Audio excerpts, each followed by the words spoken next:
say this, but Thomas Edison said this, so I can say it. He says that action is the real measure of intelligence. Action is the real measure of intelligence. So here's maybe the quasi-offensive part of this.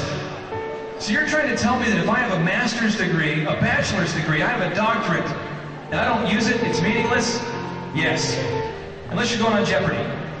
In which case you'll do all right. But there's no point of just getting knowledge just for the sake of knowledge. So what I'm getting at is, if you're going to college, that's a $40,000 investment in what you're doing. If you're going back to get a degree, make sure that it's applicable. It's something you can actually use today. Because knowledge without application is absolutely meaningless. And my best example for my life would be, I can graph and slope a plane like nobody's business. I am amazing. I can take out my TI calculator, I can find the XY axis. Who knows what I'm talking about? The XY axis, and I can graph that thing, bam! I've never used it. So in my mind, it's meaningless. I'll probably get in trouble with high school teachers, but that's true. It's meaningless to me. I never use it. I know all about chlorophyll, right? Chlorophyll, photosynthesis, homeostasis, the Pythagorean theorem, the Incans, the Mayans, cuneiform. I know all about, papyrus.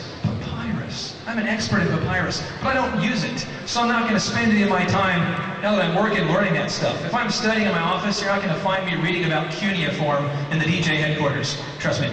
Okay, moving along here. It says you have to act now. So step 3 is act now.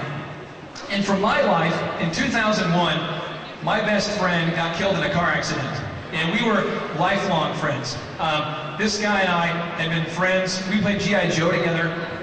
We did the whole Cobra Commander, Destro, G.I. Joe thing together. We played sports together. And then bam, he was supposed to be the best man at my wedding. And just months before the wedding, he got killed. You're 21 years old, I'm getting married. Actually, I was 20. My wife was 19. I'm getting married. And best friend gets killed. And for me, I'm reading Napoleon Hill and I'm reading this stuff.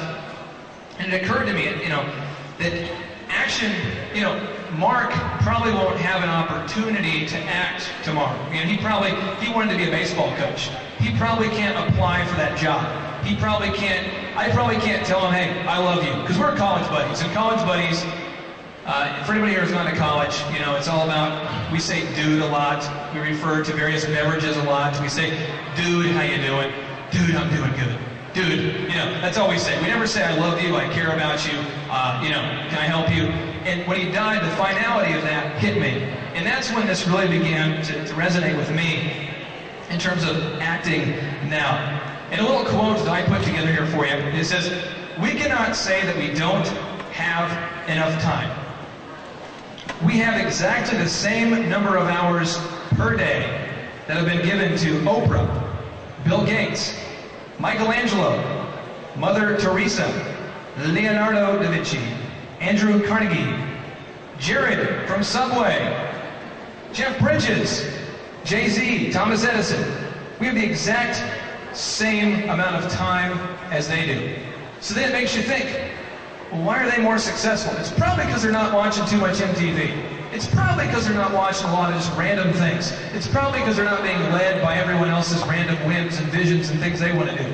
Everyone here, we can all do the same thing. We can all have immense success if we're just going to get down to work, focus on it, and decide that we're going to act now. We're going to start today. If you want to go back to college to get that degree, to go back and get a promotion at your job, if you want to start a business, don't wait till you're 69 and you're starting to draw Social Security. What's to say you're going to live that long? What's to say we're going to live to be, you might live to be 100. I might get hit by a bus on the way home today. I don't know. But the point is, let's act now so that we're feeling good about where we're going. Step 4. This is a big one. You must accept that temporary defeat is a prerequisite to success. Temporary defeat is a prerequisite to success.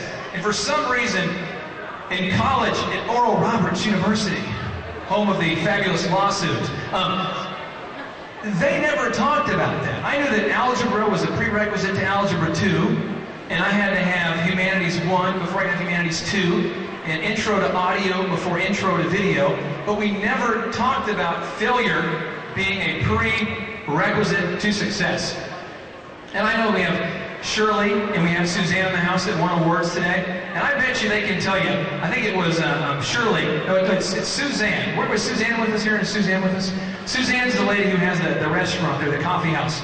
I guarantee you she can draw you 100 ways not to make a menu. She can probably show you 100 ways not to schedule people. She can probably show you 100 ways not to... In my business, I can tell you all sorts of people you don't want to hire. If a guy has a tattoo on his neck and he shows up a half hour late for the interview, you don't want to hire him. Of course, when I started my business, this was not told to me.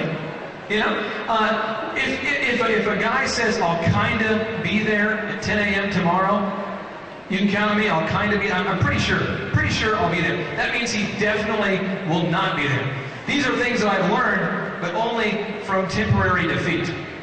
So what I encourage you to do, I have a little red book. Rockefeller had a red book, which is why I bought a red book, because Rockefeller had red, so I figured if it worked for him, it worked for me. But the little red book, every time I have a failure, I write down what I learned right here, and then I type it up, and that way I don't get discouraged, but I get encouraged. So I refer back to my man book, and I'm like, what can I learn from this immense failure? And I write it down, and actually you become encouraged, because at the end of the day, they can't eat you. And if that resonates with you, if you want to write that down, it helps you, they can't eat you. So I really don't care what happens. I can go head-to-head with you all day in a bridal show, me and the competitor, all day. He's got a booth, I've got a booth, all day. People are like, this guy doesn't get tired, doesn't get worn out. I don't even care if you reject me. I can cold call pastors in Toledo from Tulsa, sell them commercials, but I get hung up on 99 times before that, and I don't care. I just keep learning 99 ways not to do it. But that's what you have to learn that's not taught for some reason in school. In school, you know, if you get a D, you're probably not grasping Spanish too well. But if you get an A, you learned it, right? But in business, the key is to get a D, an F, a D, a C, a B, sort of, F, you know, and then what did you learn after it all? And if you're still standing, that's when you become Donald Trump. Bankruptcy twice, Donald Trump. Story. Moving along. Step 5. Step 5. Assuming that you know where you're going, you're acting now, you've accepted that temporary defeat is a prerequisite to success. Step 5 is over-deliver to everyone. Over-deliver to everyone. And I guess the best example would be some of you who are in the dating phase right now. You're dating. If your date says, I'm going to show up, baby, I'm going to be there at 3 p.m. You're on a noon date. 3 p.m. noon date. Awesome, okay? If he shows up at 2:50 with flowers and he's dressed to impress, you might be going, he over-delivered. Now, if he shows up at 3:05, in your mind, he under-delivered. Therefore, are you likely or not likely to refer him to your parents? You know, are you likely to tell your parents, this is a quality guy. He showed up at 3:37 for our first date, dressed like he's going on some kind of beer run. You know, no. But if he shows up early dressed to impress, you might be telling the parents about it. This works in business too. If you over-deliver. This lady back here that does the gift bags, the welcoming gift bags. You know, if I'm her client and she says, if you pay me X amount per month, I will pass it out to every new resident in Owasso. Well, if she does that and then something extra special on top of it, then I'm likely to use her over and over and over and to keep recommending her, and that's how you grow a business. But for some reason in college,